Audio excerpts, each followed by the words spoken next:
अखंडमंडलाकारं व्याप्तं येन चराचरं तत्पदं दर्शितं येन तस्मै श्रीगुरुवे नमः।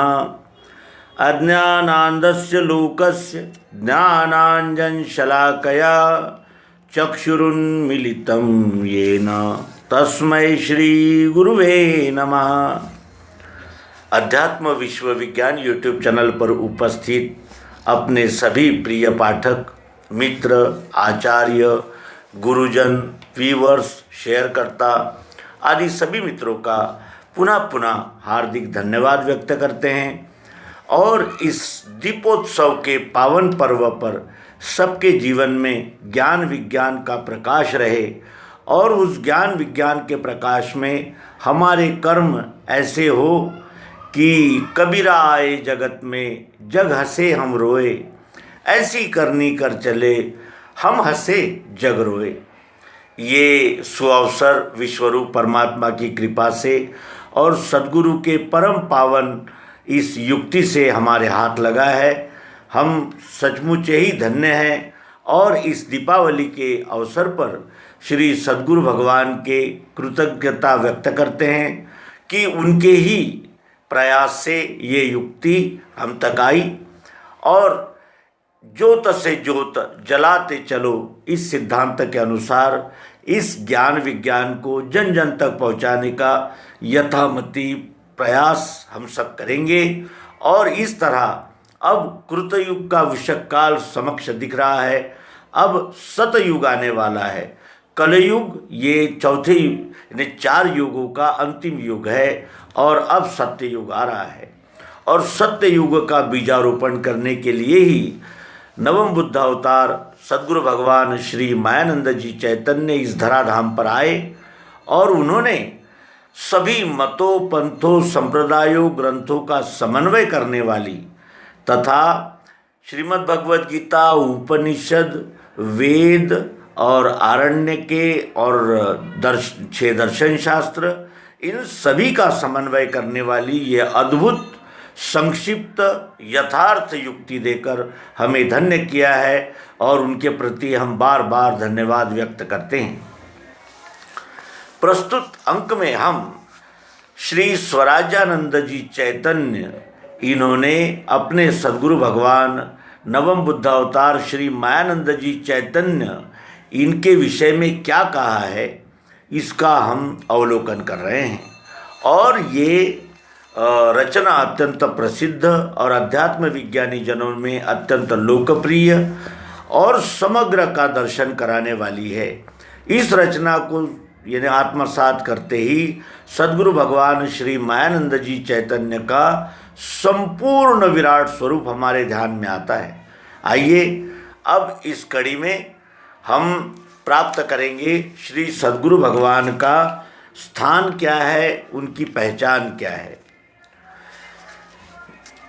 जय जय सद्गुरु परब्रह्म भगवन नवम बुद्ध अवतार मायानंद चैतन्य। जय जय जय भगवन जब सब मानव डूबे घोर विद्या में विश्वरूप सत भूल ही डोले व्यष्टि में आसुरता तब छाई लूट मची जग में त्राहि त्राहि जन बोले तब प्रगटे कली में।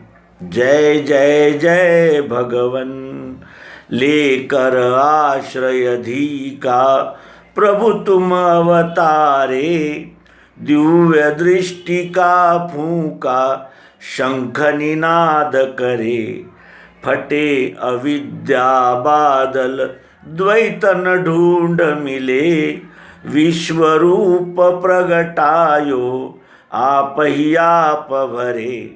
जय जय जय भगवन तुम हो एक अनादि अस्ति रूप स्थायी लोकानुग्रह कारण नरतनुदर साई। जाने यथार्थ तुमको प्रभु बिरला कोई श्रुति पुराण सब हारे गावत चतुराई। जय जय जय भगवन क्षर अक्षर का वैभव अपना दिखलाया। धर्म चतुष्पद फिर से आप ही चलवाया। रक्षा कर संतों की दुष्कृत दूर किया। यदा यदा ही धर्म यह वच सत्य किया। जय जय जय भगवन। यहाँ तक हमने इस मालिका में इस रचना का मर्म जाना, समझा। आइए अब इस कड़ी में हम देखें कि सद्गुरु भगवान की पहचान क्या है, उन्हें कैसे पहचाना जाता है, एक सामान्य व्यक्ति और अवतार में क्या अंतर होता है। इस विषय में श्री स्वराजानंद जी चैतन्य अपने सद्गुरु भगवान श्री मायानंद जी के विषय में कहते हैं, अज्ञों को तुम दिखते जन्म ही को आए। मूढ़ ही जाने क्या तुम साक्षी पद लाए। प्रकृति पुरुष में विलसत कोश विद्याये।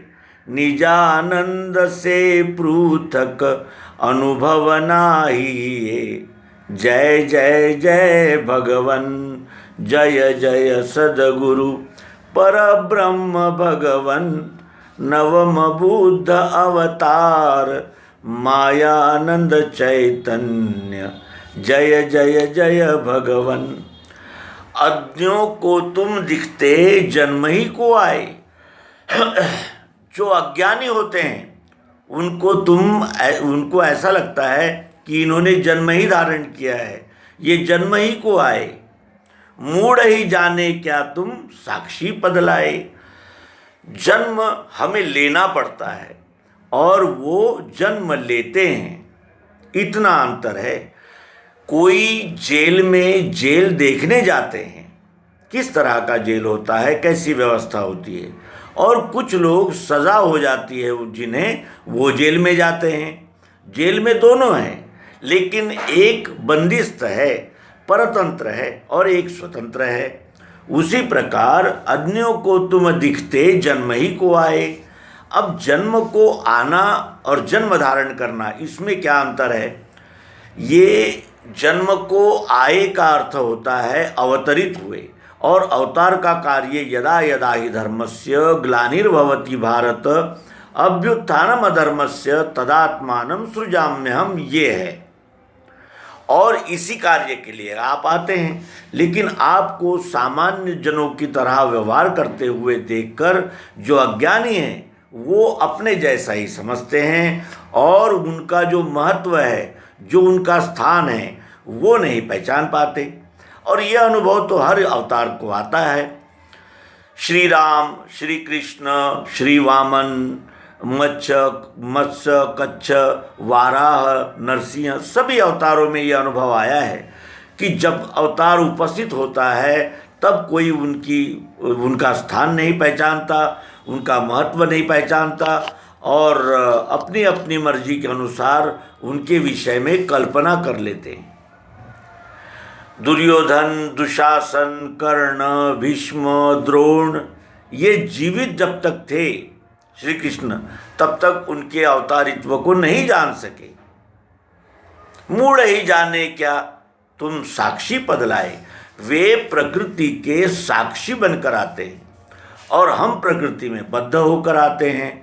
हम शब्द, स्पर्श, रूप, रस, गंध, सत्वगुण, रजोगुण, तमोगुण के गुलाम हो जाते हैं, और वो इस अष्टधा प्रकृति के साक्षी बनकर इस प्रकृति से धर्म संस्थापना का कार्य करने में सहायता लेते हैं। वो इन्हीं 8 भावों की सहायता इस विश्वरूप परमात्मा का परिचय देने के लिए और धर्म संस्थापना के लिए करते हैं, और हम इसी प्रकृति में बद्ध होकर अपनी क्षुद्र वासनाएं और अत्यंत इन्हें जिसे कहते हैं कि विकारों को पूर्ण करने के लिए प्रयासरत होते हैं। इतना अंतर होता है। अज्ञों को तुम दिखते जन्म ही को आए, मूढ़ ही जाने क्या तुम साक्षी पद लाए। प्रकृति पुरुष में विलसत कोश अवस्थाई। वो मिठास यही आत्मा है निराकार जानना। वो अक्षर रूप से जन्म लेते हैं, क्षर के साक्षी होकर। प्रकृति क्षर, पुरुष अक्षर, और इन दोनों का लय नाम में होता है। जो नाम के रहस्य को जानते हैं वही अवतार होते हैं, और अवतार होने के लिए भी सद्गुरु की आवश्यकता होती ही है। तो ईश्वर अवतार के रूप में, भगवान के रूप में इस धराधाम पर मनुष्य शरीर धारण करके आते हैं और धर्म संस्थापना का कार्य करके जाते हैं। अब किस धर्म की संस्थापना करने आते हैं? क्या श्री राम श्री कृष्ण जी इन्होंने किसी मत पंथ संप्रदाय की स्थापना की है? फिर वो ये कौन सा धर्म है जिसकी संस्थापना करने आते हैं? इसके विषय में हमने आपसे विस्तार से चर्चा की है, जो आप इसके पूर्ववर्ती एपिसोड्स में देख सकते हैं। प्रकृति पुरुष में विलसत कोश अवस्था, ये तीनों ऊपर बैठत ही सब आप ही आप निहारा। प्रकृति, पुरुष और परम पुरुष, इस त्रिपुटी के जो साक्षी होते हैं वही पुरुष प्रकृति का कोश में विलास करते हैं, यानी उसमें समान रूप से रममाण होते हैं। कुछ लोग निराकार को मानते हैं, कुछ साकार को मानते हैं। केवल अवतार ही संपूर्ण की परिचय कराते, संपूर्ण की पहचान करना सिखाते हैं। तो अज्ञों को तुम दिखते जन्म ही को आए, मूढ़ ही जाने क्या तुम साक्षी पद लाए।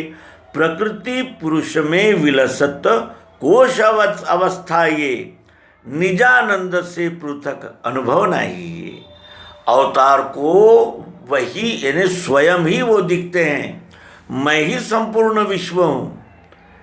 इस अनुभव में जन्म लेते हैं, इस अनुभव में वो आते हैं। निजानंद से पृथक अनुभव नहीं की ही, वो स्वयं का ही आनंद लेते हैं।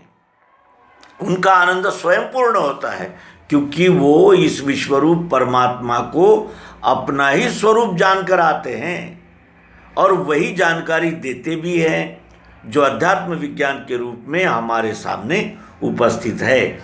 निजानंद से पृथक अनुभव नहीं है। वो स्वयं स्वानंद में रत सद्गुरु भगवान, और वो निजानंद में ही मग्न होते हैं। और ऐसे जो होते हैं वही भगवान होते हैं, जो उत्पत्ति स्थिति लय का मूल कारण जानते हैं, उन्हें ही अवतार कहते हैं। तो मित्रों, क्रमशः हम इस मालिका में केंद्रीय अध्यात्म विज्ञान शाला मानधाता ओंकारेश्वर जिला खंडवा मध्य प्रदेश के प्रथम संचालक जगत गुरु स्वामी श्री जीवनानंद जी चैतन्य की रचना श्री मायानंद जी की आरती का अवलोकन रस ग्रहण कर रहे हैं। और इसके अनंतर आपसे फिर भेंट होगी, और इस रचना को हम इस मालिका के द्वारा जानेंगे, समझेंगे, आत्मसात करेंगे, और फिर निज रूप लखाने को वेदों में कल्पना किए उस निज रूप का प्रत्यक्ष यथार्थ साक्षात्कार हमें सर्वांग योग सद्गुरु योग युक्ति से होता है। धन्यवाद। नर्मदे।